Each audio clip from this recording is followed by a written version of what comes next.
Hello students, BSc first year के सभी students का आज की फिजिक्स ऑनलाइन क्लास में स्वागत है। फर्स्ट पेपर अपना चल रहा है मैकेनिक्स का, उसमें एक यूनिट हमारी होगी।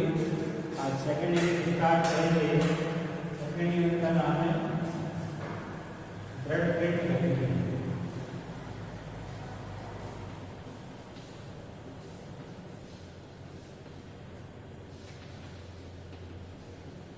Red body dynamics.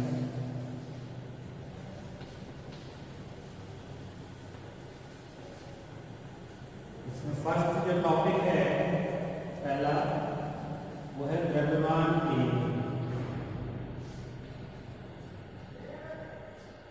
Centre of mass.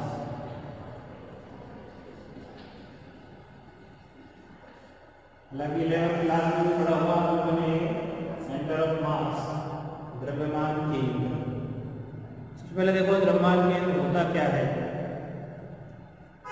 तो सबसे पहले अपन दृढ़ पिंड की अगर बात करें तो दृढ़ पिंड का मतलब क्या आता है? ऐसे पिंड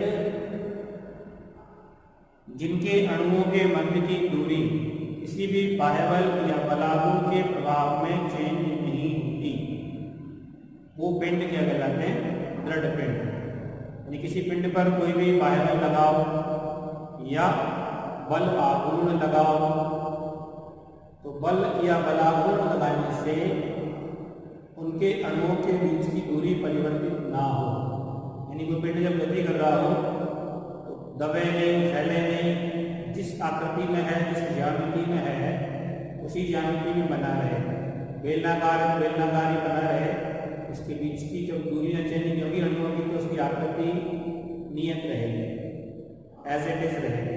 तो इस तरह के पिंड क्या कहलाते हैं? दृढ़ पिंड। हालांकि पूर्णतया दृढ़ पिंड दुनिया में कोई भी नहीं है। कभी न कभी किसी एक जरूरत से ज़्यादा, सीमा से ज़्यादा बल अगर लगाएंगे उसके भी अणुओं के बीच की दूरी चेंज हो सकती है। इसलिए 100% दृढ़ पिंड होना पॉसिबल नहीं है। फिर भी ठोस पिंड जो होते हैं, खासकर क्वार्ट्ज, छातीदान वगैरह, इनको अपन क्या मान सकते हैं? दृढ़ पिंड मान सकते हैं। अब दृढ़ पिंडों में द्रव्यमान केंद्र की अगर बात करें अपन, तो चूंकि अपन जानते हैं अच्छे से कि किसी भी आकृति का पिंड है, कोई जरूरी नहीं गोलाकार या बेलनाकार है, किसी भी आकृति का, अनियमित आकृति कोई भी हो, कोई सी भी आकार का हो, उसमें बहुत सारे कण हो सकते हैं, बहुत सारे अनकाउंटेबल कण होते हैं। तो अगर अपने को इस पिंड की गति का अध्ययन करना है तो सारे कणों की गतियों का अध्ययन करना पड़ेगा, क्योंकि सारे कणों की स्थितियां अलग अलग हैं। और जब स्थिति अलग है तो स्थिति के सापेक्ष अवकलन यानी वेग भी अलग अलग होगा, त्वरण भी अलग अलग होगा, बल भी उन पे अलग अलग लगेगा। अगर पूरे पिंड की गति का अध्ययन करना पड़े तो सारे कणों की गति की स्थिति, वेग, त्वरण, बल, संवेग सबका अध्ययन करना पड़ेगा और फिर उनका मिला के सब कंप्लीट पूरे पिंड की गति का एनालिसिस होगा। लेकिन ये सब पॉसिबल तो है नहीं। अनकाउंटेबल कण है, अनगिनत अणु परमाणु कण इसके अंदर है, सबकी अलग अलग स्थिति, वेग, त्वरण, बल, संवेग ज्ञान करना पॉसिबल है नहीं। तो इसलिए इस असुविधा को सुविधा में बदलने के लिए इस पूरे पिंड का द्रव्यमान ऐसे बिंदु पर केंद्रित माना जाता है कि उस बिंदु के द्रव्यमान को संपूर्ण पिंड का द्रव्यमान माना जा सके। यानी उस बिंदु की गति संपूर्ण पिंड की गति, उस बिंदु का वेग संपूर्ण पिंड का वेग माना जा सके, उस बिंदु का त्वरण संपूर्ण पिंड का त्वरण माना जा सके। यानी कि केवल उस बिंदु की गति का अध्ययन कर लेने से संपूर्ण पिंड की गति का अध्ययन संभव हो सके, तो उस बिंदु को ही हम क्या मानेंगे या क्या कहेंगे? द्रव्यमान केंद्र। एक सिंपल सी परिभाषा तो ये कह सकते हैं, वह बिंदु जहां पिंड का संपूर्ण द्रव्यमान केंद्रित माना जा सके। क्या कहलाएगा? द्रव्यमान केंद्र कहलाएगा। हालांकि वास्तव में मैंने कहा ना, वास्तव में सब जगह फैला हुआ है, एक बिंदु पे कोई द्रव्यमान होता नहीं है। इस चौक की भी अगर बात करेंगे तो अगर देख सकते द्रव्यमान यहाँ है, इसका या यहाँ सभी जगह है। लेकिन सारे कणों की स्थितियों का, समय का, वेग का अध्ययन पॉसिबल नहीं है, इसलिए मानना पड़ा कि किसी एक जगह ही संपूर्ण पिंड का द्रव्यमान माना जाए, ताकि सारे पिंड की गति उस एक बिंदु की गति के अध्ययन की जा सकती है। ठीक है, तो सिंपल वर्ड क्या है द्रव्यमान केंद्र की? वह बिंदु जहां पिंड का संपूर्ण द्रव्यमान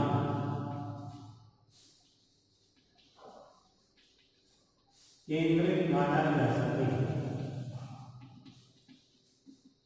संपूर्ण द्रव्यमान केंद्रित माना जा सके, क्या कहलाएगा? द्रव्यमान केंद्र कहलाता है। वह बिंदु जहां पिंड का संपूर्ण द्रव्यमान केंद्रित माना जा सके, क्या कहलाता है? द्रव्यमान केंद्र। लेकिन ये तो सामान्य परिभाषा होगी। अब मानेगी कहाँ पे? किस बिंदु को मानेंगे? ऐसे अपनी अपनी इच्छा से है नहीं कि कोई व्यक्ति यहाँ मान ले, कोई यहाँ मान ले, मर्जी आए यहाँ मान ले, ऐसा थोड़ी है। क्योंकि द्रव्यमान केंद्र पे फिक्स पॉइंट है, एक जगह ऐसा हो जहाँ फिक्स है तो यही मानना है। तो कहाँ मानेंगे उसको निर्धारित कैसे करेंगे? देखो, जैसे मान लो ये कोई भी किसी भी आकृति का पिंड है, इसके बहुत सारे कण हैं। ये M1 द्रव्यमान, ये M2 द्रव्यमान, M3, M4, M5, M6 और अनगिनत कितने भी हो सकते हैं। अब इसका द्रव्यमान केंद्र मान लो यहाँ मान लिया हमने, इसको लिखिए सेंटर ऑफ मास, CM का मतलब सेंटर ऑफ मास। इस सेंटर ऑफ मास से इसका स्थिति सदिश है R1 वेक्टर, इसका स्थिति सदिश है R2 वेक्टर, इसका स्थिति सदिश है R3, इसका R4, इसका R5, इसका R6 और बहुत सारे कण हो सकते हैं। सबके स्थिति सदिश अलग अलग होंगे। तो द्रव्यमान और इसके सापेक्ष जो स्थिति सदिश है उसका गुणनफल, जैसे M1 R1, M2 R2 वगैरह, ये सब कहलाएंगे द्रव्यमान आघूर्ण। क्या कहलाएंगे सभी? द्रव्यमान आघूर्ण।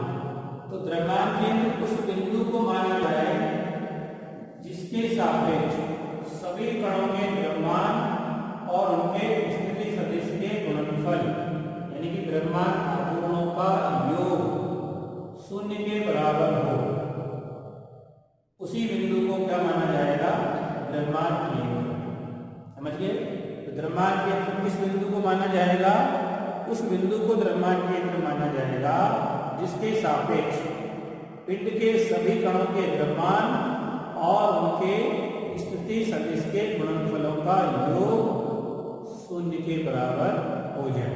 तो जिस बिंदु के सापेक्ष सभी कणों के द्रव्यमान आघूर्ण 0 हो जाए, उसी बिंदु को हम क्या मानेंगे?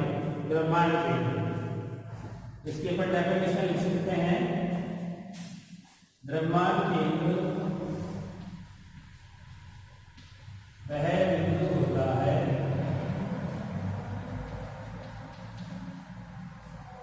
जिसके सापेक्ष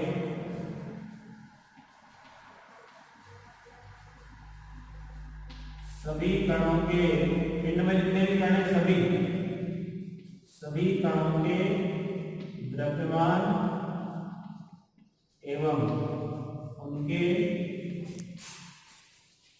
स्थिति सदिश उस बिंदु के सापेक्ष उनके स्थिति सदिशों के गुणनफल, गुणनफल कहलाएगा द्रव्यमान आघूर्ण।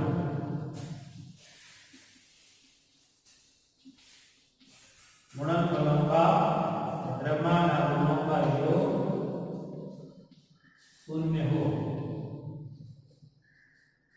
तो जिस बिंदु के सापेक्ष सभी कणों के द्रव्यमान और उनके स्थिति सदिश के गुणनफलों का योग शून्य हो जाए उसी बिंदु को हम क्या मानेंगे? द्रव्यमान केंद्र।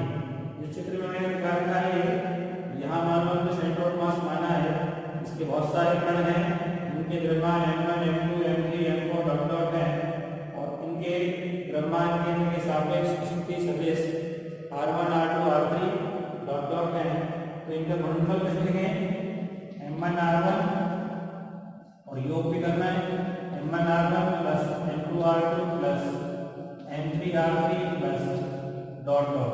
बहुत सारे कण हो सकते हैं mn rn और ये योग किसके बराबर हो जाना चाहिए? 0 के बराबर। शॉर्ट में हम इसमें लिखते हैं समेशन mi ri बराबर 0। i का मान 1 से लेके n तक जितने भी कण हैं। तो ये द्रव्यमान केंद्र की एक सही परिभाषा होगी। द्रव्यमान केंद्र उस बिंदु पे मानेंगे जहां सभी कणों के द्रव्यमान और स्थिति सदिश के गुणनफलों का योग क्या हो जाए? 0 के बराबर हो जाए। उसी बिंदु को अपन क्या मानेंगे? द्रव्यमान केंद्र। अब समझने के लिए अपन सबसे पहले एक 2 कण वाला निकाय लेंगे। ऐसा निकाय जिसमें केवल 2 ही कण हो, तो उसके द्रव्यमान केंद्र की स्थिति अपन ज्ञात करेंगे। द्विकण तंत्र निकाय के द्रव्यमान केंद्र की स्थिति, यानी अगर 2 कणों वाला कोई निकाय है, ऐसा निकाय जिसमें 2 ही कण है, तो उसका द्रव्यमान केंद्र कहाँ होगा? उसकी स्थिति क्या होगी? इस बिंदु को अपन द्रव्यमान केंद्र मानेंगे। तो उसके लिए अपन अध्ययन कर रहे हैं। तो ये निर्देश तंत्र है xy, ये मूल बिंदु और इसमें कोई ये निकाय है, इसमें केवल 2 ही कण है। एक कण हो गया ये, इसका द्रव्यमान मानिए हमने m1 और मूल बिंदु के सापेक्ष इसका स्थिति सदिश r1 वेक्टर। दूसरा कण हमने मान लिया द्रव्यमान m2, इसका मूल बिंदु से स्थिति सदिश हो गया r2 वेक्टर। तो द्विकण तंत्र है, इन दोनों को मिलाने वाली जो रेखा है, उसी रेखा पर कहीं न कहीं द्रव्यमान केंद्र प्रेजेंट होगा, उपस्थित होगा। तो अभी अपन मान लेते हैं कि द्रव्यमान केंद्र कहाँ है? यहाँ कहीं भी मान लो, किसी भी बिंदु पर। इन बिंदु का नाम दे दो A और इसका B, और द्रव्यमान केंद्र जहाँ मान रहे हैं उस बिंदु का नाम दे दो P। यहाँ हमने क्या मान लिया? सेंटर ऑफ मास, द्रव्यमान केंद्र। तो इसका भी मूल बिंदु के सापेक्ष क्या होगा? स्थिति सदिश। इसका स्थिति सदिश हमने लिख दिया RCM वेक्टर। अब चूंकि ये भी एक बिंदु है जिसे मूल बिंदु के सापेक्ष स्थिति सदिश हमने माने R1 और R2, तो इस द्रव्यमान केंद्र के सापेक्ष पहले कण का स्थिति सदिश हम मान लें RC1। C के सापेक्ष है इसलिए C1 पहले कण का है, 1 लगा दिया। दूसरे कण का स्थिति सदिश हम मान लें RC2, C के सापेक्ष है दूसरे कण का इसलिए RC2। ठीक है, ये हम लिख सकते हैं माना द्विकण तंत्र निकाय के 2 कणों के द्रव्यमान, 2 कणों के द्रव्यमान m1 व m2 तथा मूल बिंदु के सापेक्ष, मूल बिंदु के सापेक्ष स्थिति सदिश क्रमशः R1 वेक्टर है, R2 वेक्टर है। इस निकाय का द्रव्यमान केंद्र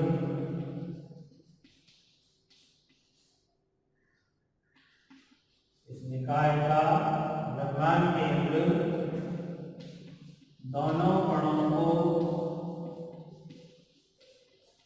मिलाने वाली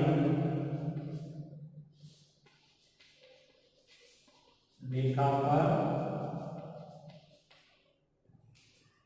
स्थित होगा। तो माना P बिंदु पर द्रव्यमान केंद्र है, द्रव्यमान केंद्र हमने कहाँ मान लिया? P बिंदु पर। तो P बिंदु के सापेक्ष सभी संख्या मान लिया R₃ और R₃ तो इस त्रिभुज के अंदर त्रिभुज नियम हम लगाएंगे। सदिशों का त्रिभुज नियम हमने पढ़ा है 11वीं क्लास में। तो त्रिभुज का नाम हमने लिख दिया OPA। त्रिभुज OPA में क्या लगाओ? सदिशों का त्रिभुज नियम। त्रिभुज नियम जानते हैं अच्छे से। एक सदिश एक भुजा ये हो गई, दूसरा सदिश दूसरी भुजा, और इनका रिजल्ट विपरीत क्रम में तीसरी भुजा। तो R1 वेक्टर बराबर लिखेंगे RCN vector plus RC1 vector. RCN और RC1 इनका रिजल्ट R1 हो गया। इससे हम कह सकते हैं RC1 वेक्टर इक्वल टू हो गया R1 माइनस RCN। इसको हमने लिख दिया समीकरण नंबर 1।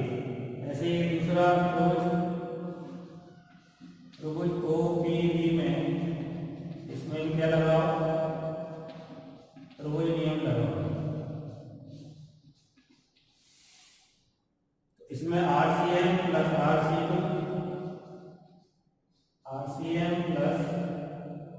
RC2 और बराबर रिजल्ट किसके बराबर है? R2। तो यहाँ से RC2 बराबर क्या लिखेंगे? R2 माइनस RCN, समीकरण नंबर 2।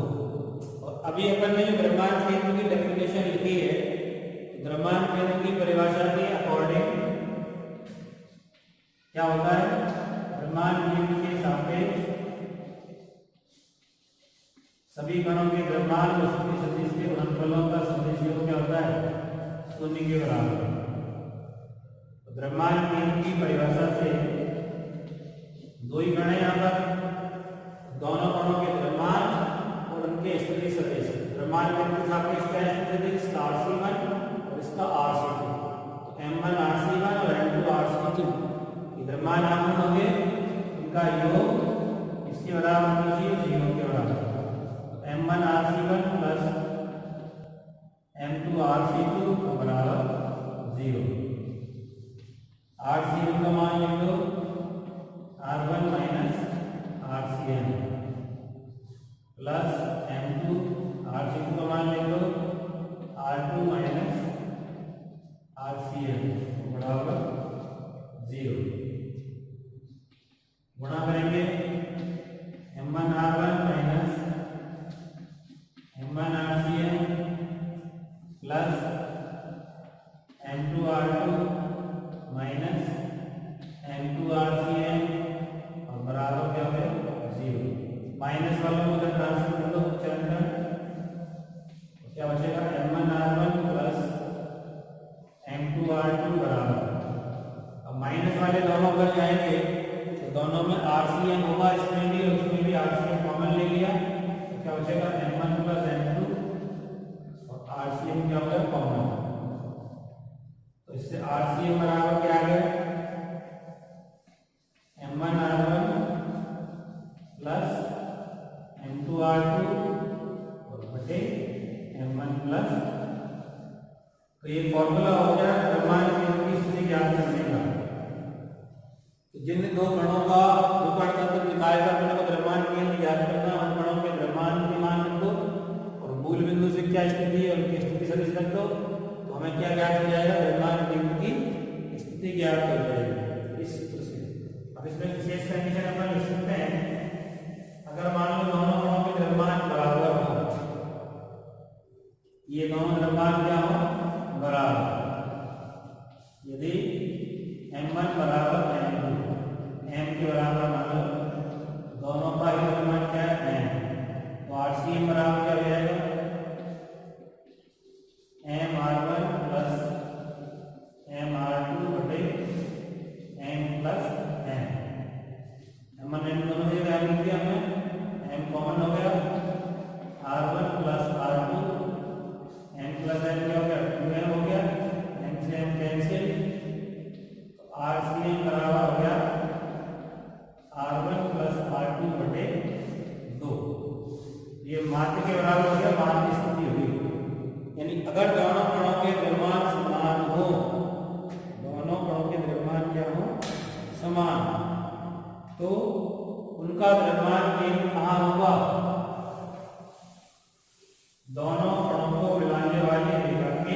मिलाने वाली रेखा या दोनों कणों के बीच की जो भी दूरी है उसके मध्य बिंदु पे होगा। जैसे एग्जाम्पल देते हैं अपन, मान लो HCl का अणु है, इसका द्रव्यमान केंद्र ज्ञात करना चाहते हैं। H हाइड्रोजन परमाणु हो गया और Cl ये क्लोरीन परमाणु। अब इसमें से किसी एक को कोई बिंदु अपन मान सकते हैं और इसके इनके बीच की दूरी मान लो कितनी है, 1.27 एंगस्ट्रॉम के बराबर। और ये अपन जानते हैं क्लोरीन का जो द्रव्यमान है वो लगभग 35.5 गुना होता है किसका, हाइड्रोजन के द्रव्यमान का। तो इस सूत्र से अपन याद कर सकते हैं, इसको निर्देश तंत्र बनाए एक्स अक्ष और वाई अक्ष बना सकते हैं अपन, यानी इसके कोऑर्डिनेट अपन मान सकते हैं हाइड्रोजन के 0 0 और इसके कोऑर्डिनेट हो जाएंगे एक्स का मान 1.27 और वाई का क्या हो जाएगा 0। तो यहाँ पे अपन लिख सकते हैं RCM बराबर M1 की जगह MH, R1 की जगह 0 प्लस MCl और R2 की जगह 1.27 एंगस्ट्रॉम बटे MH प्लस MCl। अब ये तो 0 हो जाएगा। MCl की जगह अपन लिख लो 35.5 mH इंटू 1.27 बटे नीचे हो जाएगा MH प्लस 35.5 mH। तो कुल मिलाकर कितना मान हो गया, 35.5 mH इंटू 1.27 एंगस्ट्रॉम बटे 35 और 1 36 हो गए, MH घट गया, 500 घट गया। अब 355 में 365 का भाग ले सकते हैं 5 से काट दो, 5 से 35, 5 से 5, 5 से 35, 5 किया 15। अब इसमें भाग दे दो, 1.27 से कम आएगा थोड़ा सा मान, 71 में 73 का भाग देंगे 1 से कम आएगा। 1.27 से कम नहीं दूरी यहाँ पे द्रव्यमान केंद्र की स्थिति ज्ञात हो जाएगी। भाग देके कैलकुलेट कर सकते हैं इसको। तो इस तरह से अपन द्रव्यमान केंद्र द्विकर्ण तंत्र का ज्ञात कर सकते हैं। अब मान लो कि तो हो गया किसका, द्विकर्ण तंत्र का, लेकिन जरूरी तो नहीं है ना कि 2 ही कण हो किसी एक का, बहुत सारे कण हो सकते हैं। तो उस बहुत सारे कण तंत्र को क्या बोलेंगे अपन, बहुकण तंत्र निकाय। तो उसका द्रव्यमान केंद्र कैसे लिखेंगे, बहुकण तंत्र निकाय के द्रव्यमान केंद्र की स्थिति। तो बहुकण का मतलब जिसके बहुत सारे कण हैं, निर्देश तंत्र है। मान लो ये कोई निकाय है, इसमें बहुत सारे कण हैं M1, इसका स्थिति सदिश R1 वेक्टर, दूसरा M2, इसका स्थिति सदिश R2 वेक्टर, तीसरा M3, इसका स्थिति सदिश R3 वेक्टर, चौथा M4, इसका स्थिति सदिश R4 वेक्टर। ऐसे बहुत सारे कण होते हैं Mn, इसका स्थिति सदिश Rn वेक्टर। तो ये बहुकण तंत्र निकाय का द्रव्यमान केंद्र अगर ज्ञात करना है तो इसका स्थिति सदिश क्या होगा, जैसे 2 कण तंत्र का निकाला उसी प्रकार के आधार पर लिख सकते हैं। तो द्रव्यमान केंद्र का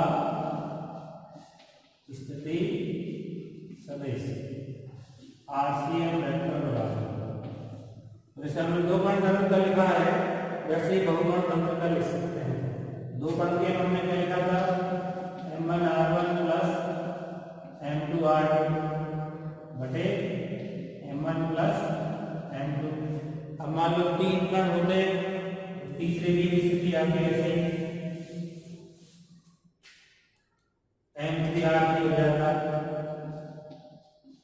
नीचे भी क्या होगा M3, ऐसे चौथा होगा, चौथा डॉट डॉट करके जितने भी कण हैं M1 आ रहे हैं नीचे भी सबका ऐसे 2 का निकाला है, सबका हो जाएगा 3 का, 4 का, 5 का, 6 का, जितने भी अनगिनत कण है सबके द्रव्यमान आवर्तों का योग होगा, किसी सारे कणों के द्रव्यमानों का योग होगा। इसको शॉर्ट में अपन लिखे तो RCM बराबर ऊपर समेशन MI RI करता है, जहाँ I का मान 1 से लेके n तक, और नीचे भी कणों के द्रव्यमानों का योग है, समेशन MI I का मान 1 से लेके n। अब मान लो पूरे पिंड का द्रव्यमान अगर हम मान लें कैपिटल M, तो इसको अपन ऐसे लिख सकते हैं, इसकी जगह कैपिटल M मान लें 1/n summation of MI RI, I का मान 1 से लेके n। तो इस तरह से अपन द्रव्यमान केंद्र का स्थिति सदिश लिख सकते हैं बहुपर्ण तंत्र निकाय के लिए। बहुपर्ण तंत्र का मतलब कितने भी कण हो, उसमें जितने भी हो सबका योग हो जाएगा, 10, 20, 50, 100, 1000, 2000 सबका योग हो गया, और बटे द्रव्यमान केंद्र इस कण का है। अब इसके अपन द्रव्यमान केंद्र के लिए हम क्या निकालें, स्थिति निर्देशांक, जैसे r वेक्टर के स्थिति सदिश के घटक होते हैं, x y z कोऑर्डिनेट होते हैं, ऐसे कोऑर्डिनेट इसके लिख सकते हैं अपन द्रव्यमान केंद्र। तो द्रव्यमान केंद्र की स्थिति सदिश है, द्रव्यमान केंद्र के स्थिति निर्देशांक।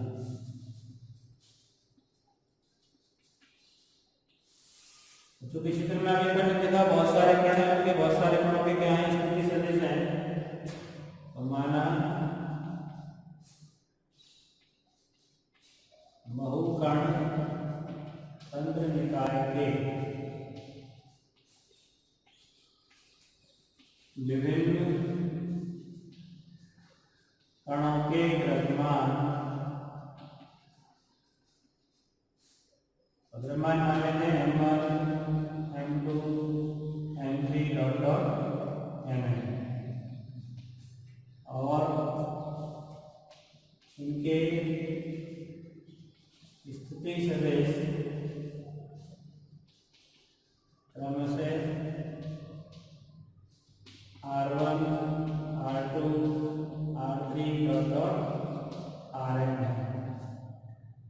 तो घटकों के रूप में R1 वेक्टर बराबर क्या लिखेंगे अपन, ordinate domain x1 y1 z1 x1 i cap y1 j cap z1 k cap. इसी तरह दूसरे कण का स्थिति सदिश लिखेंगे R2 वेक्टर बराबर x2 i cap y2 j cap z2 k cap. ऐसे तीसरे कण का लिखें R3 बराबर x3 i cap y3 j cap z3 k cap. ऐसे डॉट डॉट n के कण का लिखें तो Rn बराबर xn i कैट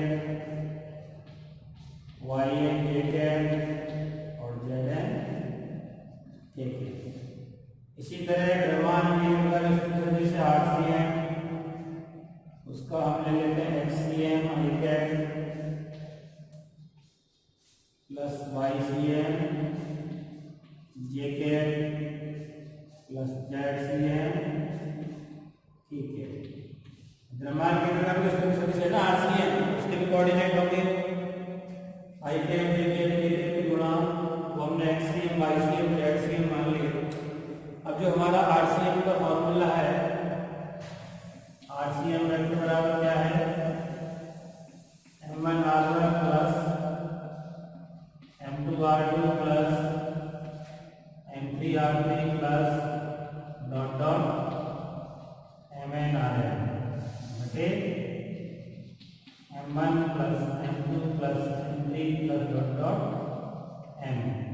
अब इसमें R1 R2 R3 मान रखते हैं इसके अंदर, और RCM वेक्टर बराबर में लिखते हैं क्या हो जाएगा, RCM वेक्टर को घटक रूप में लिखें XCM i cap YCM j cap plus ZCM k cap बड़ा और उनका मान लिखो m1 से बड़ा कर दो m1 x1 i cap y1 j cap z1 k cap plus m2 x2 i cap y2 j cap plus z2 k cap plus m3 x3 i cap y3 j cap z3 k cap ऐसे plus dot dot mn xn i cap yn j cap zn k cap बटे बटे में सब की है m1 plus m2 plus m3 plus dot dot mn। अब left side और right side दोनों में आई कैप ए कैप के गुणांकों की तुलना कर रहे हैं। तो आई कैप के गुणांक की तुलना करी तो एक्ससीएम बराबर क्या आएगा, आई कैप के गुणांक इधर एक्ससीएम है, इधर क्या है m1 x1 यहाँ से आएगा, m2 x2 यहाँ से आएगा, m3 x3 mn xn आई कैप के गुणांक सारे